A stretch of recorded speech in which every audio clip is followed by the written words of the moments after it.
All right, so get this. Imagine a top government official, someone called a Secretary of Souls, gets up and says the entire future of the country, this new golden age, doesn't rest on our leaders or adults, but completely and totally on teenagers. Let's dig into this wild idea and the generation caught right in the middle of it. So, right off the bat, this is the core idea that puts teenagers directly in the spotlight. The Secretary of Souls, or SOS, has this incredibly direct premise. The thinking goes that adults, well, they're pretty much a lost cause, too set in their beliefs and patterns of action. So if you want to build a whole new civilization, you've got to focus on the people who are still figuring things out. But, how does that generation actually feel about having the weight of the entire world dropped on their shoulders? Well, we immediately get this super sharp, cynical answer from a teenager named Diesel. And just like that, you've got the central conflict right there, this grand spiritual plan crashing headfirst into teenage reality. So let's break that down. What's the logic here? Why would you bet the entire future of a nation on its teenagers? It turns out there's a very specific and, yeah, pretty controversial reason for it. Okay, so the justification for putting all this on the youth? The secretary basically writes off the entire adult population. They're just seen as too rigid, too stuck in their ways to adopt this new golden age consciousness.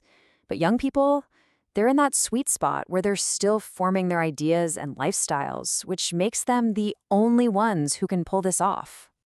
And we're not just talking about getting them to be good kids. No, the plan is way bigger. The idea is to turn them into mystic warriors who are literally responsible for building a whole new era. They have to be trained before they get set in their ways, becoming a new generation of founders for this spiritually focused society, all before they're even old enough to vote. So that's the government's grand design. But what about the teenagers themselves, the ones who are actually supposed to do all this? Well, the source material gives us two totally different reactions from them, which sets up this really fascinating clash of worldviews. This chart really lays it all out, doesn't it? It's like a three-way tug of war. On one side, you have the Secretary of Souls demanding that teens become spiritual warriors and start acting now.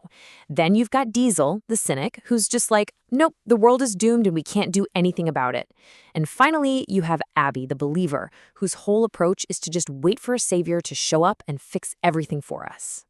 And you better believe the Secretary of Souls has a direct comeback for Abby's let's just wait and see attitude. From this perspective, waiting is just not an option. This quote gets right to the heart of the mandate. Just believing isn't enough. You have to act. The argument is that kids need to actively work to change themselves and the world around them. They need to be warriors, not just spectators watching from the sidelines. Okay, so if you're not supposed to be a spectator, what does the life of a teenage spiritual warrior actually look like day to day? Well, this isn't just some abstract idea. The source lays out a very specific daily playbook for them. And here it is. The 5-point plan. Every single day, teens are told to rethink who's helping them and who's hurting them, to get back in touch with their mission, to seek out good influences, to steer clear of tasty poisons and pleasurable pitfalls, and finally, to listen to their conscience, which is defined as their soul's highest potential. That is a very demanding checklist for anyone, let alone a teenager juggling, life. And all of this feeds into a pretty wild concept they're supposed to understand called soul wealth. Now, this has nothing to do with money.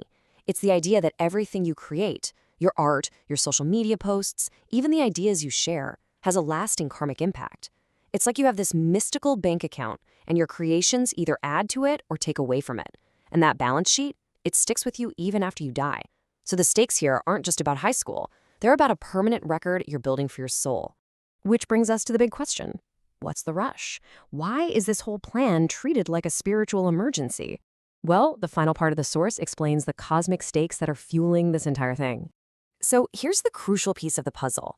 This isn't being presented as some nice peacetime project. It's framed as an urgent response to a war that's already happening.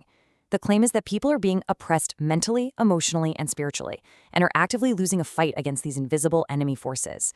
So this whole mandate is basically a desperate call to arms for national spiritual defense. And for anyone who's skeptical about all this, the secretary has a pretty stark warning.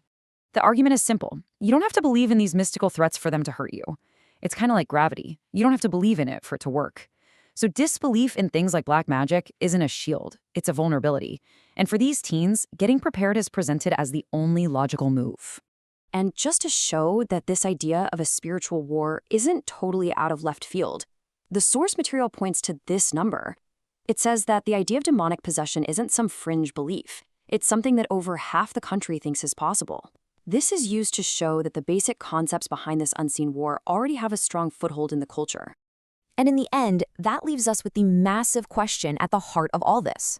We've seen the government's plan, we've heard the cynical teen who thinks it's hopeless, and we've heard the believer who thinks we should just wait. So, what's the right move for a generation? Is it their duty to suit up and fight a war they've been told exists? Or should they be free to navigate the world, both the seen and the unseen, entirely on their own terms?